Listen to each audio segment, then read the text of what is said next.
Okay, because when we first were created, we were created as one. Each person has what they call a twin flame. We were created as a one being, and then the twin flames are like two halves of that one being. And the ascended masters, that's in the spiritual narrative that I'm familiar with, I believe that when the two souls were initially one, and then they became one soul or two souls? two souls. Two souls initially Yeah, become one. but they have the same blueprint.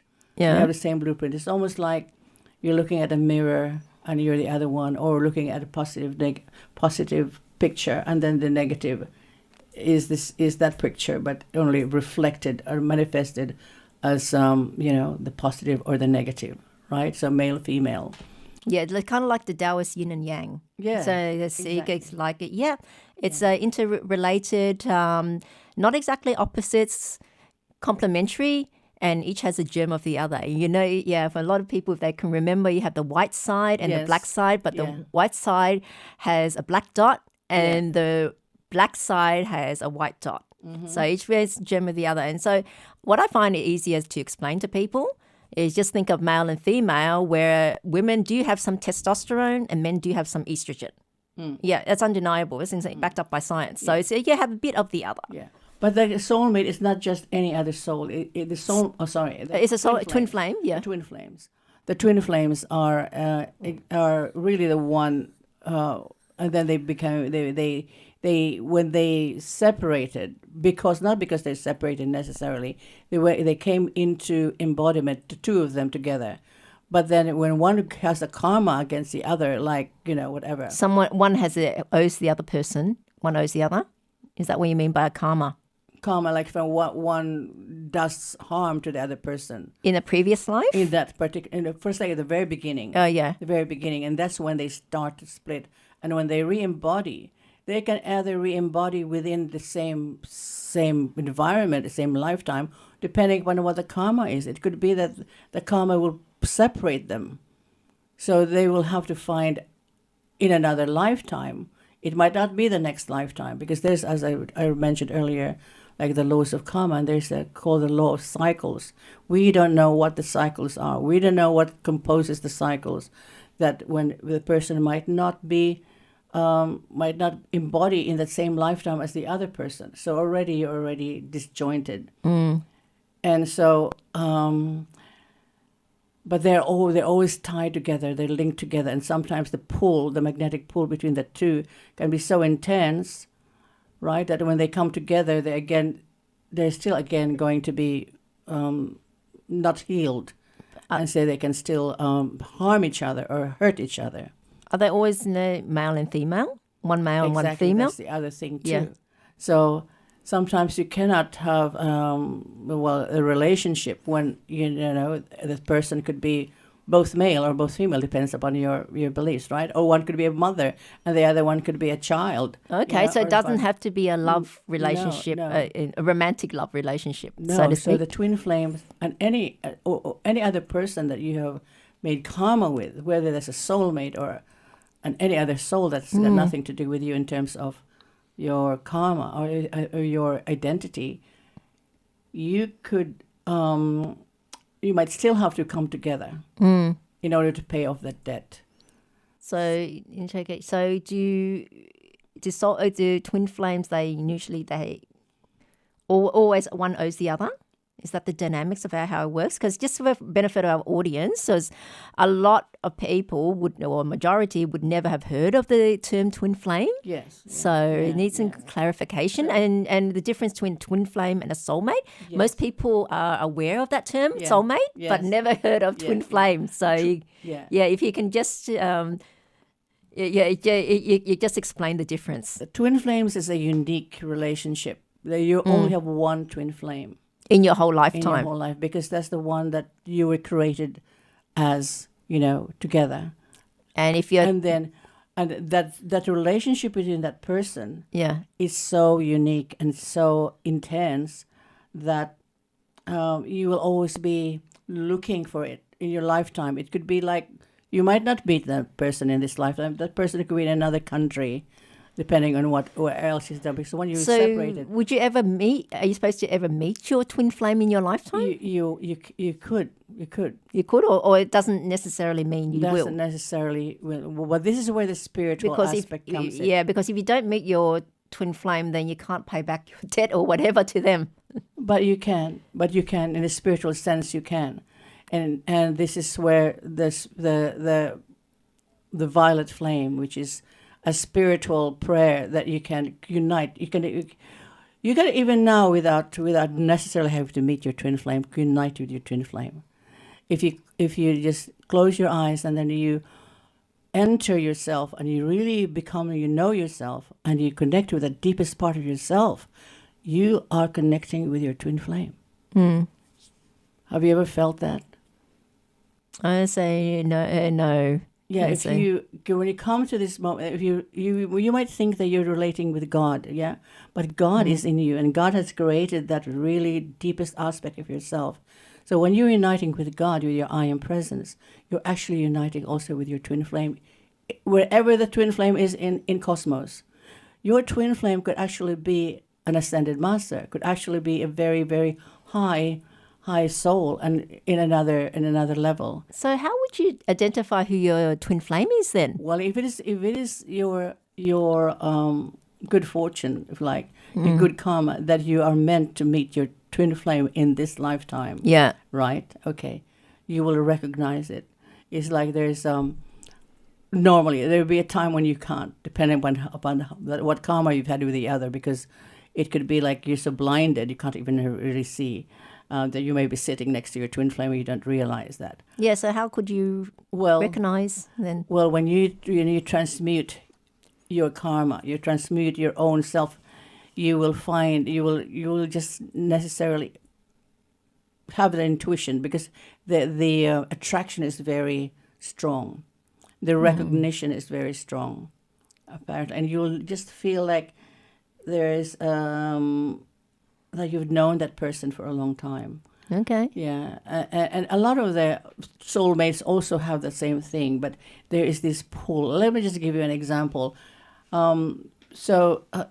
Of twin flames. Have you ever heard of Jeanette MacDonald and probably not? No, no. Probably not. Or well, maybe who's the other one? There's the other guy. Well, that was Jeanette Nelson's twin flame. So if you have a twin flame, you will know that person. Oh, there are many twin flames, in fact. Well, I can't. If I mention them, you'll probably think that it's so far off. Yeah, Mary Magdalene and Jesus were twin flames, but people might not relate to that, and people could probably even be shocked by that. Yeah. But if I say like Johnny Cash and June Carter, yeah, okay. Well, you can tell that when they meet, they have this. Oh my God! Like you can see them together, and the love story of Johnny Cash and June Carter is cited as an example in real life. Their relationship was marked with intense passion, mutual support, and deep, almost spiritual connection. And there's always that commitment. Like they were married to some people, and then when they saw each other, they just knew that they had to be together. They had to be together. So it would be something like Humphrey Bogart and Katharine Hepburn. They never married each other, yes. but they had that, connection with each other, and the media going on. Yeah. Why didn't they ever marry? They seem to be such soulmates, so to speak. Yes, yes. Yeah. That's a very good example, Yeah. actually, and then probably clearer for people because they're probably more aware familiar that. with Humphrey. Is it Humphrey Bogart? Humphrey Bogart, Lauren Bacall was the other one. Hang on. It was Katharine Hepburn. Katharine Hepburn. Well, who was the guy that was it? Maybe it wasn't Bogart, but I think Brian something Spencer Tracy. Spencer Tracy. Yeah, that's it. Yes, Spencer Tracy and Katharine Hepburn. Yeah. You can tell when they're together. There's that chemistry that's just beyond they're good together. But they're really that sort of magnetic thing. And they're that magnetic thing that they can't sort of, even if they did eventually marry each other. And usually twin flames don't end up like that. Are you supposed to marry your twin flame? Not necessarily. No? But you can be because as I said, you can be united in because the thing is you have to balance your karma. Once you balance your karma, and it is like you might be able to meet in heaven or in the next life or in another level. Yeah, you can't, because your karmas are different. Like if you somebody could have already balanced 100% of their karma, and this person, another person, is just still struggling because he just couldn't make it. Yeah. You know, so the other person pulls them up, helps them on the inner level, helps them. Like say in the case of Jesus and Mary Magdalene. Mary Magdalene, Jesus had, you can imagine, right? As an avatar, he was this. He was really 100%. He already ascended. He was the Lord of the, the Savior of the world, in Christian terms. But Magda, who was also embodied as Louis Semple McPherson, was the first name. Amy Semple McPherson. She was the one that she was still left behind. In the 20th century, she was still alive and still balancing her karma. So Jesus was there already, but they were in the inner levels. You are united, inner levels. You are one, and she could feel. That's why she was so passionate about Jesus, about evangelizing and getting Jesus to people's hearts. So there's that pull, and so when she finally ascended through balancing her own karma through the use of the violet flame. Because the violet flame accelerates your balancing of your karma. And that is why and how she finally ascended and then united. There are a lot of what we would call ascended masters whose twin flame is still in embodiment. They're not quite there. Not quite there yet. So you have a twin flame. Everyone has a twin flame. So how are they specifically different from soulmates? What's a soulmate then? Yeah. Give us a definition with the soulmate. All right. A soulmate is like somebody, a distinct person, right? Who is not your soul, who is not your twin flame, but whose karma is very close to yours and whose dharma is very close, dharma being your mission. And they're very often your qualities are very similar. And then you can in fact, have a beautiful relationship with your soulmate that's not as intense and turbulent.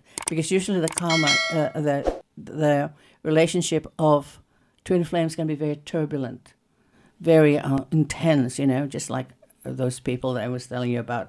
So the soulmate has the same harmonious relationship, harmonious characteristic, harmonious karma, harmonious mission to yours. And sometimes these relationships turn out to be better marriages because they're more harmonious. They're more people can last the wedding, last the marriage. Distance, yeah.